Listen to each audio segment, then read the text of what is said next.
Hello everyone, welcome to the lecture series on VLSI design. In today's lecture, we are going to start off with module number 5. In module number 4, we had actually discussed on subsystem design process, how actually the top-down approach is being used in designing any we had taken some of the examples, something like a parity generator and multiplexers, how actually the top-down approach is being useful while designing these circuits. And we looked into how does this how actually area is going to matter, speed is going to matter, and all those things we had discussed in module number 4. And FPGA part will be doing the FPGA part, the part 2, which is dealing in terms of a FPGA based system design, that we are going to do once the module 5 is completed. Okay, from today's lecture we are going to start off with the module number 5. So let us look into the syllabus of module number 5. It has been divided into two parts. Part 1 is basically deals with the memory registers and system timing. Okay, so here we are going to study different types of memory elements which are useful in design in VLSI design. So we'll be looking into different types of memory elements which are available, and we'll be looking into the area and then power dissipation of these memory elements, and based on that we are going to define which will be the better in order to go for in order to choose which type of a memory element is required for a particular design. And the second part, what we are going to do is we will be looking into testing and verification, as designing is how important is designing, the same importance is given to the testing and verification, because a bug free design is because when you want the design to be sent to the market, it should be a bug free, otherwise there will be a lot of loss to the company will be there whenever if we send a design which is having bug. Okay, so we'll be seeing different types of testing environments, like how actually what is logical verification, or what and all things need to be taken care in verifying the logic. And then we'll be looking into different types of manufacturing faults, and then we'll be looking in for design for testability. In design for testability, we'll be looking into some of the uh, basic testing techniques which are available in VLSI design. So before moving on to the actual uh, different types of memory elements, first let us make sure that we'll be using these timing considerations. Okay, so here the timing considerations are basically all the circuits what we are using, those will be having what those will be having two different clocks. One clock, we can name the clock two different clocks as phi 1 and then phi 2.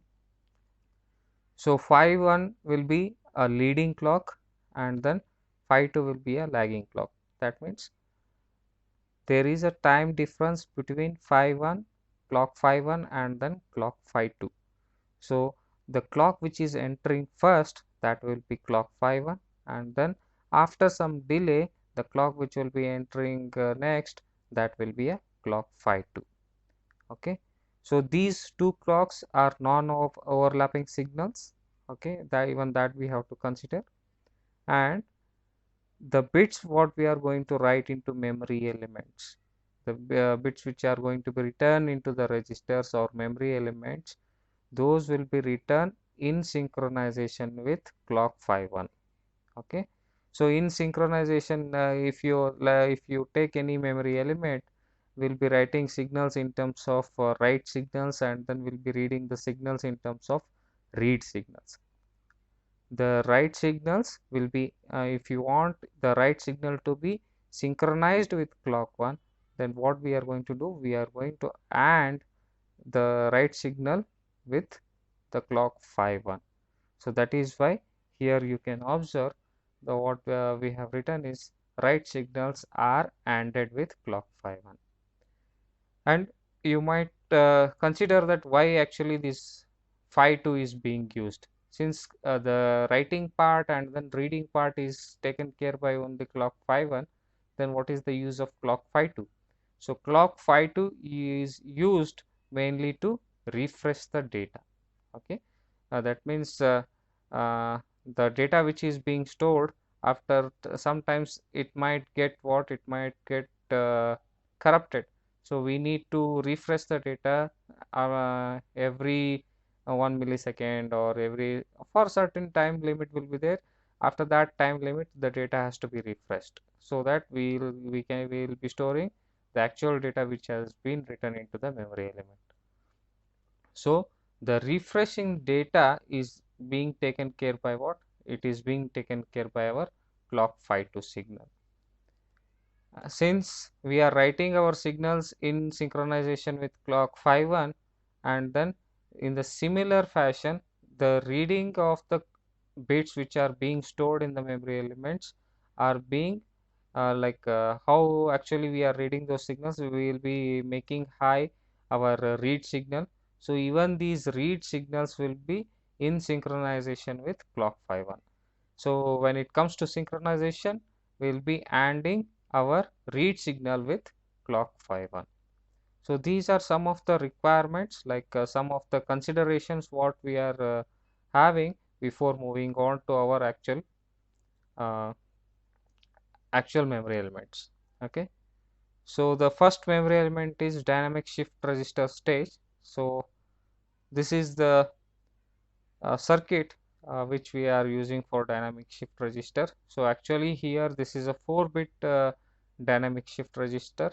So here you can observe, if you look at the working of this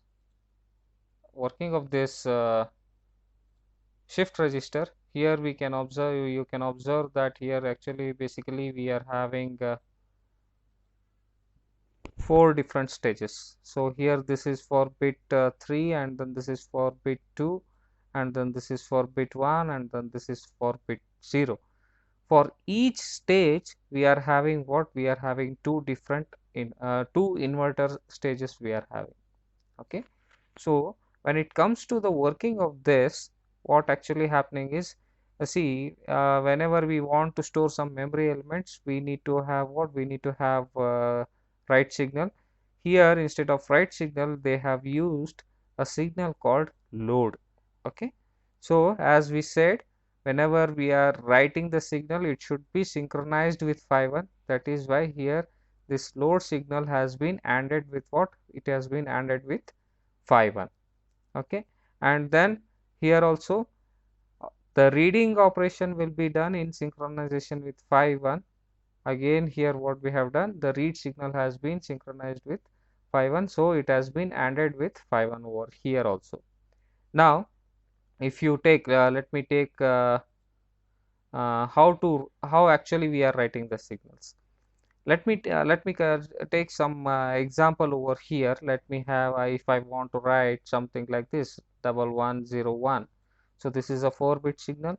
So this bit is going to be 0th bit, and then this bit is going to be first bit, and then this is going to be second bit, and this bit is going to be the third bit.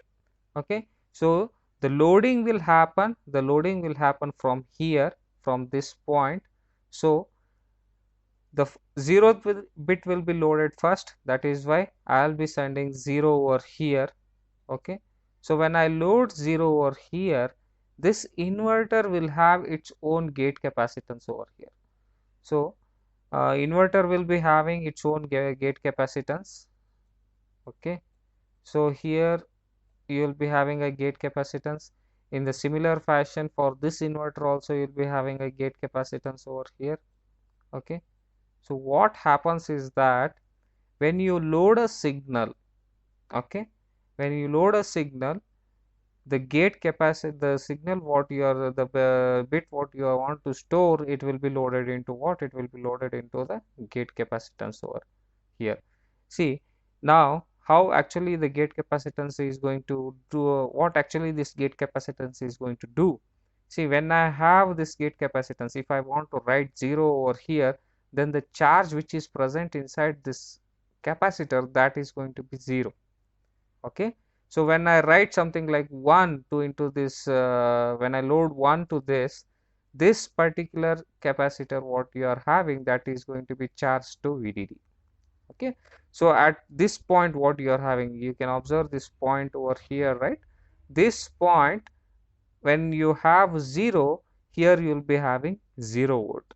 So when you have 0 volt at this particular input, the output what you are, since it is inverter, the output what you are going to get is going to be, it is going to be what, it is going to be 1 over here.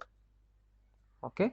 So when you have 1 over here, at this point what we are having, this is going to charge to what, this is going to charge to VDD. So the loading will happen from this end. Okay. And then when you refresh the data, see here, the refreshing data is being connected to phi 2. See, actually the load, the data which I have sent is 0. Okay. And then it is being converted into 1, and the actual data is what, it is an inverted input what I have sent over here. So I need my input to be 0, the data which I want to be stored, that should be 0. Okay. Since an inverted input is being stored, so we need to refresh the data. So the refreshing of data is being done in synchronization with phi 1. So when phi 1 goes high, at that time this inverter is going to be turned on, and the output of this particular input what I am having, this is going to be 0. Okay. So this is what, this is actually what, this is actually one stage what actually we are having. This particular part is meant for only one stage. In the similar fashion, we are having 4 different stages. Okay. That is why this particular circuit what we are having, it is a 4-bit dynamic shift register. So now let us look into this particular input what we are having. So let me write it once again. I want to store 1101. So this is going to be 0th bit, this is going to be first, this is going to be second, and then this is going to be third. So first what we need to do, we need to make our LD should be high. When LD is high, I'll write 1 over here, I'll get 0, and then after refresh, so in this clock cycle I'll load only 1, so I'll be having 0 over here. When I refresh the data, I'll be getting 1 over here. So this is the first stage. Okay. So in the next stage what will happen is that, again what I'll be doing, I'll be writing 0. So when I write 0, at that time this is going to be 1 will be present over here, and then 0 will be present over here. Okay, at this particular input, and then here you will be having 0. So the data which is present when you have this phi 1, okay, this phi 1, you can observe that this phi 1 is being connected to all these inputs over here. So when phi 1 goes high, the in the bit what you are having over here, that is going to be shifted. Okay. So every time there will be a shift. So at the end of the stage what I'll be having, I'll be having wait, something like this, 1101. So these will be, these outputs will be at what, these outputs will be at the output of this inverter. So if you are having a capacitor over here, output capacitance over here, these will be stored in these particular output capacitance. Okay. Now reading, how actually we are going to do, where the reading part will be taken care by what, phi 1 and my read signal over here. So when I make this particular signal high, my the data which I am having over here, since you can observe these lines, right? So here you can observe these lines are in parallel with what, phi 1. So the data can be available parallelly in terms of phi 1 signal. In the similar fashion, if you want the data to be read serially, then we can use only this particular thing what we are having over here. If you want to read the data in terms of parallelly, we can make use of all these things, and then if you want to be read serially, then I'll be using only this particular line. Okay, this is how it is, this is how actually it is going to work. Now let us look into the computational part. Okay, so if you as you can see here, we actually have this particular thing na. So this is what, this is my inverter. So totally if you observe over here, totally there are what, totally there are 8 number of inverters for what, for a 4-bit shift register. Okay, so for each bit to be stored, I require how many number of inverters? I require totally 2 number of inverters are required to store 1 bit of data.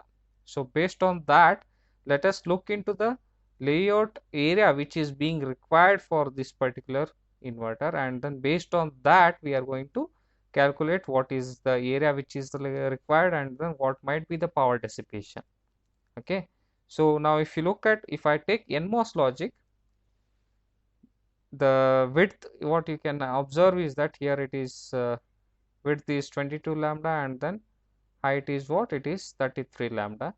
This is for the area which is required for this, it is 22 cross 33, and the area which is required for CMOS logic, it is going to be 33 lambda by 38 lambda. Okay, now this is what here actually we haven't considered. See here, you can observe this is the diffusion layer what we are having over here, the 2 diffusion layers, and then here you can observe the polysilicon over here, and again here you can observe this diffusion layer and then polysilicon. Here actually the connecting to the VDD has not been shown in this particular layout. See here, the diffusion layers will be connected to VDD, and then here the diffusion layers will be connected to the ground, but this has not been shown. So the area might increase when you take when you consider the VDD and then the ground rails. Okay, so let us calculate the area. So this calculation applies for what? This applies to NMOS design. So and then as we said, we don't have we are allowing the sharing of VDD and ground rails between 2 adjacent row cells. Then what I can have is the layout area, I can have 22 lambda by 28 lambda. Okay, now since for each bit, as we said, for each bit the number of inverters required are how many? There are 2 inverters are required for those particular things. So this area what I'm having, this is only for what, this is for this calculation 22 lambda cross 28 lambda what I'm having, this is for what, this is for one single inverter cell. So since I require 2 inverter cells, that's why we are multiplying it by 2. So when you do the calculation, you will be ending up with what? You will be ending up with 1200 lambda square. Okay, suppose let us consider, since lambda is the technology file what we are having, let us consider that we are using 2.5 micrometer technology. So when I apply that 2.5 micrometer technology, then the area per bit, okay, that is required for that which is required for 1 bit to be stored, that will be 7500 micrometer square. Okay, so this is the area which is required in order to store 1 bit of data. Now let us see, let us consider we have a chip. Okay, this chip is going to be what, this chip is going to be with a dimension 4 millimeter by 4 millimeter.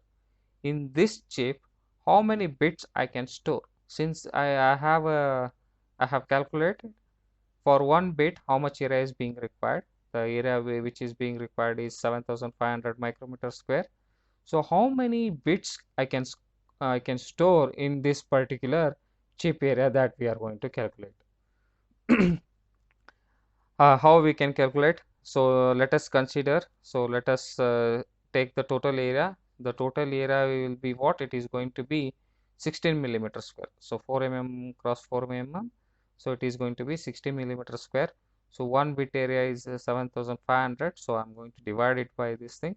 So I will get approximately 2.1 kilobits.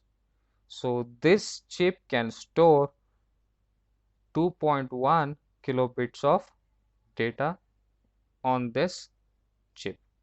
So this is how the area is being calculated.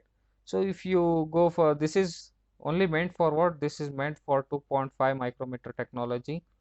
But when you have, suppose if you are having something like 180 nanometer, then the number of bits which we want to store, that is going to be increased. In the similar way, when you have 90 nanometer, again the number of bits can be increased.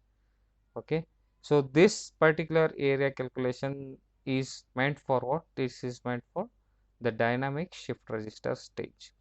Okay, now let us look into the power dissipation. So power dissipation, in the sense, we will be having totally two types. One will be a static power dissipation, and one more will be a dynamic power dissipation. Static in the sense, the power dissipation which occurs when your this thing is in idle position. Okay, and the dynamic is the power dissipation which occurs whenever there is a switching. Okay, so that's where the how much power is being dissipated in switching, that is going to be what? That is going to be dynamic power dissipation. So here we will be taking care of power dissipation in terms of CMOS design. Okay, the static power dissipation is going to be very small, so we'll be neglecting that the power dissipation. So we'll be calculating the power dissipation which is required for switching, in terms of switching. So we'll be using dynamic power dissipation, and that can be given by PD is equal to M into CL into VDD square into F.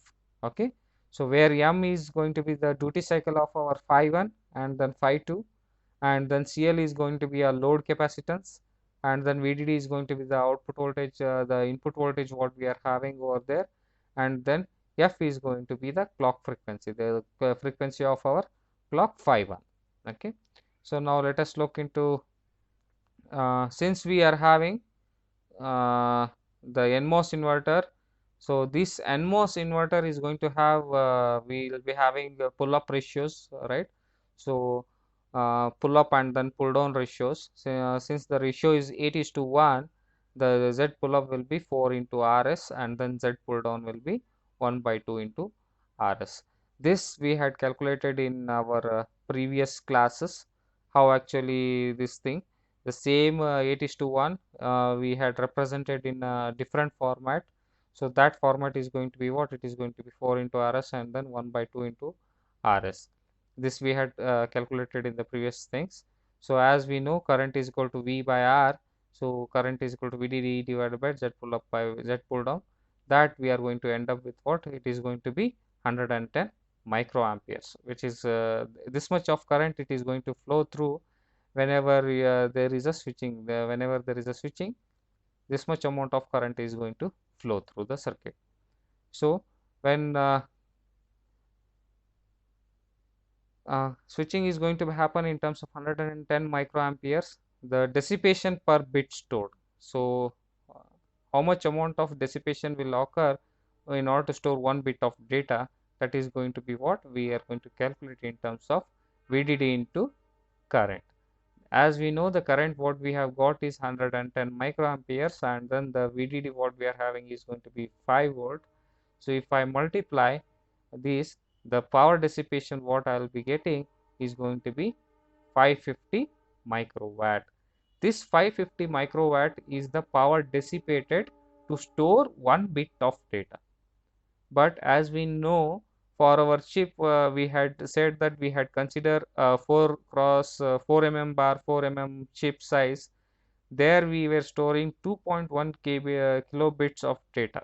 Okay, so the power dissipated in order to store the 2.1 kilobits of data in a single chip, that is going to be what? That is going to be 1.15 watt. This is going to be a, since it is 1.15 watt, this is the power dissipation is much more higher over here in this particular stage. Okay, So this is all regarding dynamic shift register. So let us look into one more type, that is going to be a 3 transistor dynamic ramp cell. Okay, so this is going to be the circuit of a 3 transistor dynamic ramp cell. So why actually 3 transistor? In the sense, the bit storing will happen in this particular area. The transistor what we are having, T1, T2 and then T3, these 3 transistors are going to store these are the main transistors which are helpful in order to store the data, 1 bit of data. Okay, so this whole circuit is going to store only 1 bit of data, and here this thing is for this thing is going to be a pull up region, and then here we have used depletion mode NMOS. Okay, the whole circuit is going to be what? It is going to be based on NMOS transistors. So these particular transistors will act like a pass transistor logic. Okay, like the pass transistors which we had seen in switch logic in our previous lectures. It is going to be working on based on those things, and then the bit what we are going to store, it is going to be stored in this particular capacitor what we are having.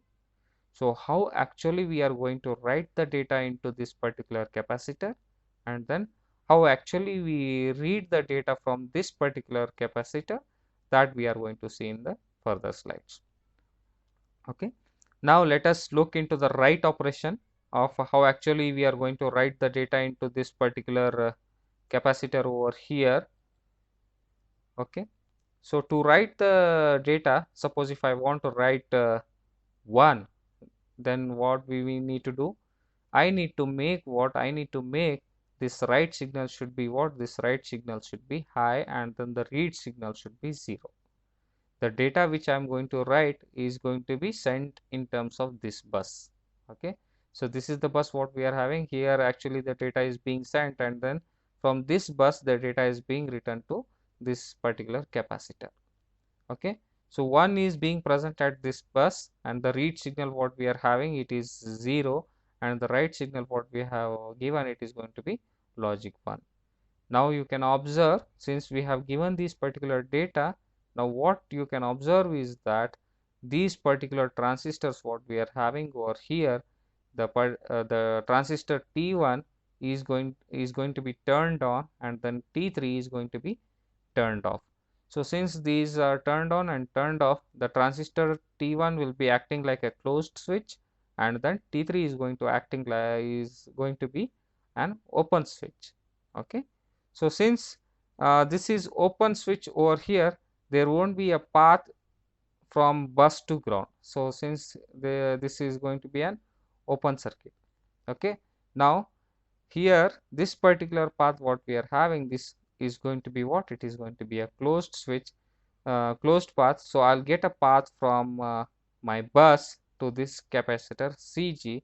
So when I get a path, the data what I am going to have, it is going to be what? It is going to be written into this particular CG. So when you have a data which is going to be written into the CG, this capacitor what I am having, it is going to be what? It is going to be charged to VDD.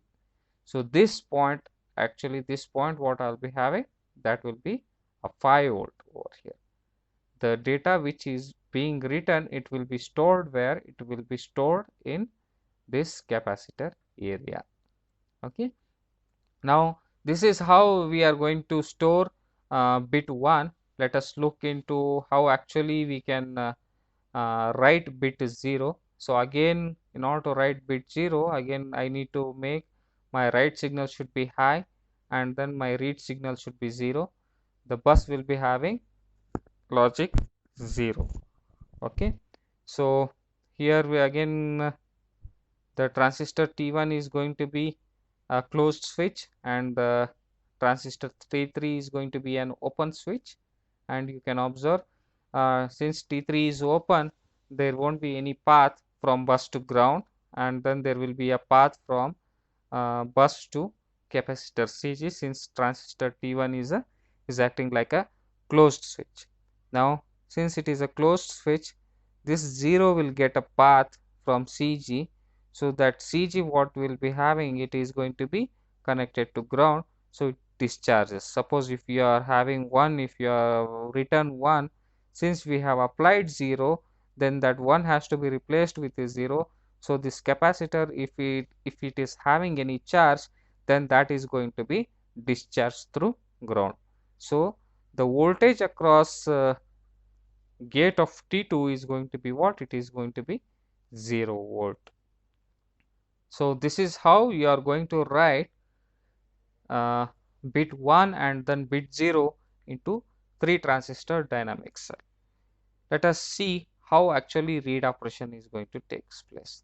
Okay, so this read operation is going to take place. Let us see what and all are the condition when you are reading bit 1. Okay, at that time what we are going to do, we need to make our read signal should be high and then our write signal should be 0, and we should make sure that there is no data in the bus. Okay, so we have made our read signal high over here. In the similar fashion, we have made our write signal 0 over here. Okay, so when I have made my read signal high and then read signal 0, my T1 is going to be turned off and then my T3 is going to be turned on. Okay, since T1 is turned off, the transistor T1 is acting like what? It is acting like now an open switch. Since my T3 is turned on, this transistor is going to be what? It is going to be acting like a closed switch. Now suppose if I had written previously, if I had written what? Logic 1, then what I will be having at this particular capacitor is being charged to what? It is being charged to VDD, right? So when it is charged to VDD at this particular point, at this node, I'll be having a voltage what? I'll be having a voltage which is VDD voltage. Then I can consider it as what? I can consider it as logic 1. So when this is logic 1, okay, so when you have applied VDD, so T2 is going to be what? It is going to be a closed switch, and then it is acting like what? It is going to be turned on, and then this particular transistor also it is going to be acted like what? It is going to be acting like a closed switch. When you are here, you are having here this path is open and this particular path is closed now. So bus is connected to what? It is now directly connected to ground. Okay, so when it is directly connected to ground, so bus will have what? It will be having a logic 0. Now you can observe the data which is being written is what? It is being written is logic 1, but the data which is being read at the bus, it is going to be logic 0. That means what? Here we are actually reading the inverted or the complement of the data which is being written. Okay, so every time the read here in read operation, what actually we will be having? The read operation, the data which is being written, the complement of that particular bit is going to be read in the bus in the read operation. This we should note. Okay, this is very much important. The same data is not being read, the complement is being read. Now let us, this is how actually we are going to read the data in terms of how actually bit 1 is going to be considered. Now let us see how actually we are going to read bit 0. Okay, when you are reading bit 0, well, again the basic conditions are what? We need to make our read signal should be logic 1 and then write signal should be logic 0. So when we apply these things at this time, what will happen? My T1 is going to be turned off and then my T2 is going to, T3 is going to be turned on. So T1 is going to be an open switch and T3 is going to be a closed switch. If I had written 0 over there, then the capacitor would have discharged to ground. So the voltage at the gate of T2 is going to be 0. Then the T2 is going to be what? It is going to be turned off. When it is turned off, it is going to be acting like what? It is going to be acting like an open switch.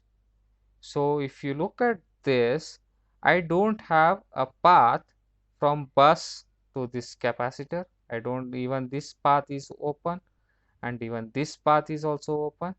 Okay, here the paths which are getting connected to ground, all these paths are open paths. So the bus don't have any path which is being connected to ground, but the bus is having a path which is connected to VDD through this NMOS depletion mode NMOS. Okay, so since it is having a path which is getting connected to VDD, we will be having what? We will be having 1 over here. Since all these paths are what? All these particular paths are open. Okay, so since it is connected to 1, here we had, as we said earlier, in read operation, the data which is being written, the complement of that particular data is being read at the bus. Okay, again here you can observe the 0 has been written, but the data which we are reading over here, it is going to be logic 1. So it is a complement of the data which is being written. So this is how actually a 3 transistor dynamic RAM is going to work. So let us look again. This is what the stick diagram of 3 transistor DRAM. Okay, and you can observe this is going to be a layout for 3 transistor DRAM, and this is using what? This is going to be using NMOS logic. If you are using CMOS logic, then this particular depletion mode NMOS logic is going to be replaced with what? It is going to be replaced with a PMOS transistor. Okay, so this is going to be a CMOS layout. This is what you can observe over here. Let us see the calculations for our NMOS logic. Okay, so can again sharing VDD and ground rails, we will be having what? Since in the previous we had multiplied it by 2, since only this particular transistor, this particular circuit is required to store 1 bit of data, so we are not multiplying anything with the 2 and all those things. Okay, the area required to store 1 bit of data is going to be 26 lambda cross 21 lambda. So I'll be having what? 500 lambda square. If I take 2.5 micrometer technology, then the area which is required to store 1 bit of data, it is going to be what? It is going to be 3000 micrometer square. Okay, now again let us see that, let us consider the same chip which is of area which is of dimensions 4 mm bar 4 mm. So the total area will be 16 mm square.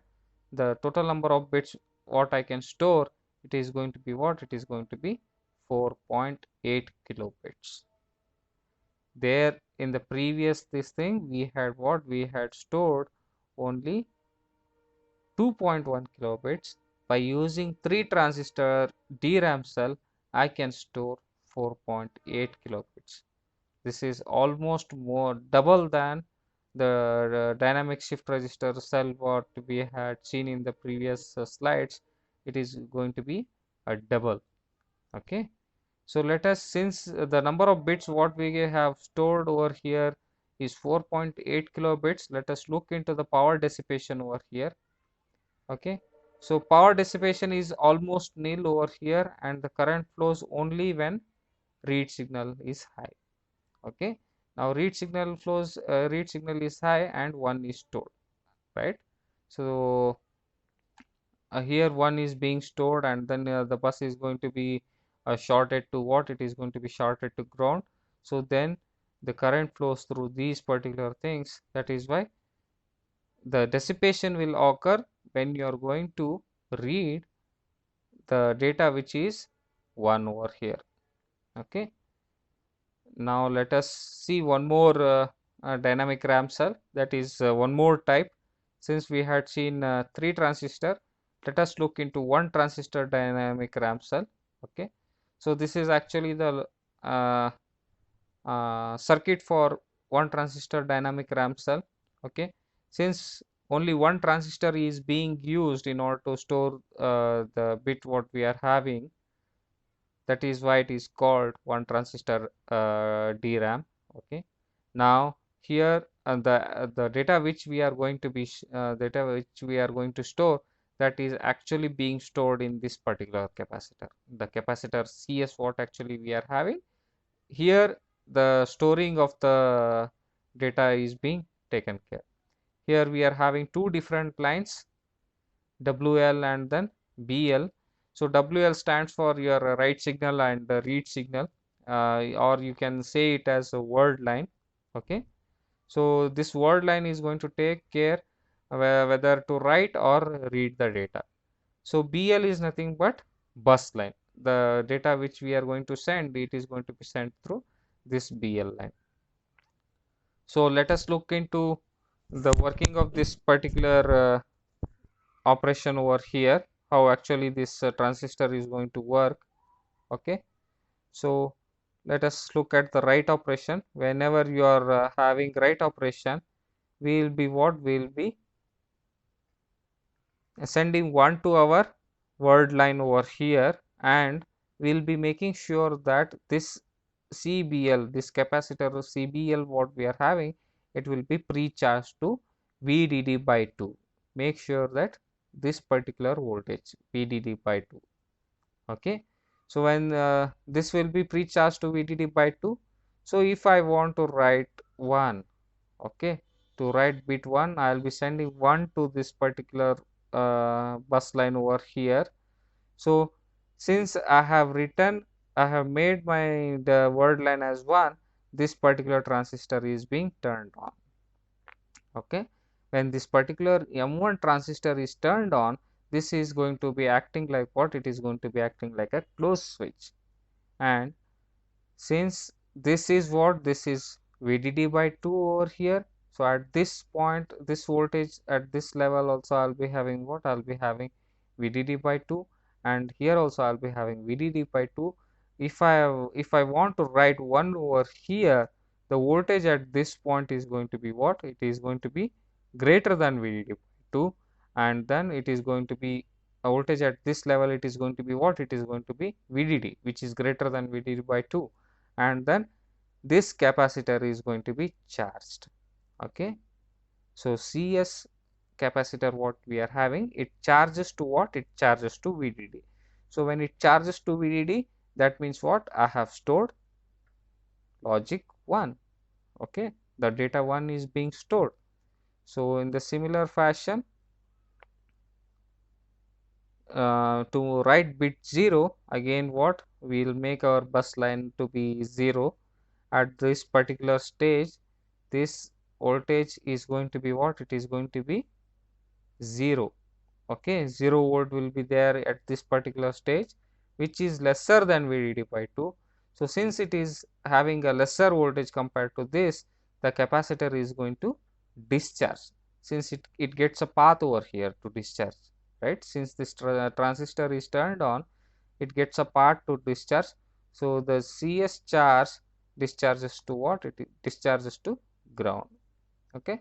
So that is why bit 0 is going to be stored. Now let us look into the read operation, how actually read is going to take place. So when we want to make read operation, I will be making again WL will be made logic 1. As we said, the same word line is going to be used for both read and write operation, and then the capacitor CBL is going to be pre-charged to VDD by 2. Okay. So when it is pre-charged to VDD by 2, CS is charged to VDD if 1 has been written. So this is the condition what we are having, right? So when it is charged to VDD, the voltage at this point, okay, the voltage which is present at this point, so this is this transistor is turned on when word line has been written. The voltage at this point, since it gets a path, since transistor is turned on, it is going to be an closed switch, it gets a path to discharge over here. So the voltage at this particular point, it is going to be what? It is going to be VDD, since my capacitor is charged to VDD. So here at this point, the voltage what I am having, it is going to be greater than VDD by 2. When you are having greater than VDD by 2, by using sense amplifiers, we can sense the logic 1 is being present at the bus line. Okay. So, simply we cannot say this is going to be 1. In order to detect this particular thing to be 1, we need to have still more circuits, that is going to be a sense amplifier circuit. Okay. Again it is 4 transistor or 5 transistor amplifier. So, even we need that, but that is going to be common for uh, suppose if I want to 30 if I want to store 32 bit of data, I'll be requiring these 32 transistors in series. Okay. So, but the sense amplifier required is only one. Okay. So, through sense amplifier we are going to read this particular data. So, again for if you want to store if you want to read 0, again this has been discharged to ground. So, since WL is high, my transistor M1 is going to be turned on, and then this is going to be acting like a closed switch, and at this particular point my voltage is going to be 0 volt, and then it is lesser than VDD by 2. Through sense amplifier we can sense that the data which is present, it is going to be logic 0. Okay, this is how read and write operation is being done in terms of one transistor DRAM cell. So, this is the layout for 1T DRAM cell. Okay, let us find out the area calculations. Again sharing VDD rails. So, I'll be requiring what 200, the total area is being required is going to be 200 lambda square. So, in order to store 1 bit of data. Okay, if I had considered 2.5 micrometer technology, the area required to store 1 bit of data is going to be 1250 micrometer square. Okay, so since the area required is 1250 micrometer square, let us consider again we have that 4 bar 4 switch chip. So, the total area of this particular chip is going to be 16 square. So, the number of bits I can store, it is going to be 12 kilobits. Now, you can observe since I have only one transistor, the number of bits I can store, it has been increased to 12 kilobits. From dynamic shift register, we introduced 3 transistor DRAM cell where the number of bits, storing of number of bits is increased, and from that again we have introduced one transistor DRAM cell, again the number of bits has been increased. So, by giving different types of circuits, we have kept on increasing the number of bits which is being stored in the same chip cell. Okay, so this is all regarding 3 transistor DRAM cell, 1 transistor DRAM cell, dynamic shift register. Okay, so in the next lecture we shall look into still more circuits, that is going to be pseudostatic RAM. Since we have seen only dynamic RAM, let us look into static RAMs as well. So, we will be looking into pseudostatic RAM, and we will be looking into, as DRAM we have seen only one transistor and then three transistor. Let us look into 4 transistor DRAM cell and then a 6 transistor static SRAM cell. Okay, so these all the transistors what we are having, these all are CMOS memory cells. Okay, that we are going to see in the next class. Thank you.